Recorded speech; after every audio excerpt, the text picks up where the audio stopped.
2024 का चुनाव विपक्षी पार्टियों के लिए बहुत अहम चुनाव है और इसके लिए इन्होंने एक इंडिया गठबंधन बनाया है।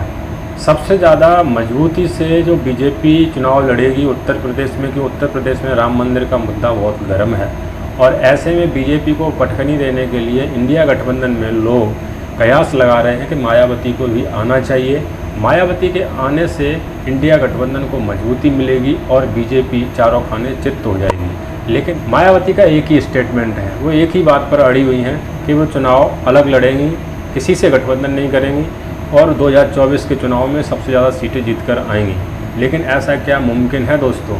ऐसा क्या आपको कहीं दूर दूर तक दिखाई देता है कि जो विधानसभा में 2022 के चुनाव में एक सीट लेकर आई हो मात्र, और 2014 के लोकसभा चुनाव में 0 पर सिमट गई हो, लेकिन 2019 में सपा से जो उन्होंने गठबंधन किया था उसका उन्हें बहुत बड़ा फ़ायदा मिला। वो 10 सीटें जीती, सपा 5 जीती। लेकिन जिस प्रकार से अब 2024 के चुनाव में बताया जा रहा है कि अगर ये सब एक नहीं होंगे तो बीजेपी को हराना बहुत मुश्किल होगा।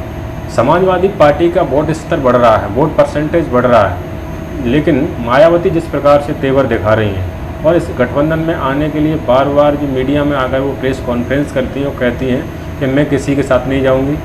अखिलेश यादव गिरगिट की तरह रंग बदल रहे हैं, लेकिन जो गिरगिट की बात कर रहे हैं वो तो सीधी सीधी मायावती के ऊपर जाती है। मायावती जिस प्रकार से किसी से गठबंधन करती हैं, 2-4 महीने आए, 1 साल से ज़्यादा टिकता नहीं है।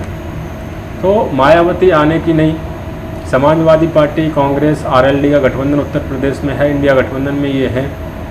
अब दोस्तों जिस प्रकार से बीजेपी चाहती है कि वोट का बंटवारा हो और उससे बीजेपी को फ़ायदा हो, वो मायावती पूरी तरीके से बीजेपी को अंदर खाने सपोर्ट करने के लिए, जिस प्रकार से लोग बोलते हैं कि मायावती बीजेपी की भी टीम है, तो पूरी तरीके से बीजेपी के लिए मायावती ज़मीन तैयार कर रही हैं। अब देखना ये होगा जो वोट परसेंट, अब देखना ये होगा जो वोट मायावती का है, जो वोट सपा का है, जो वोट कांग्रेस का है,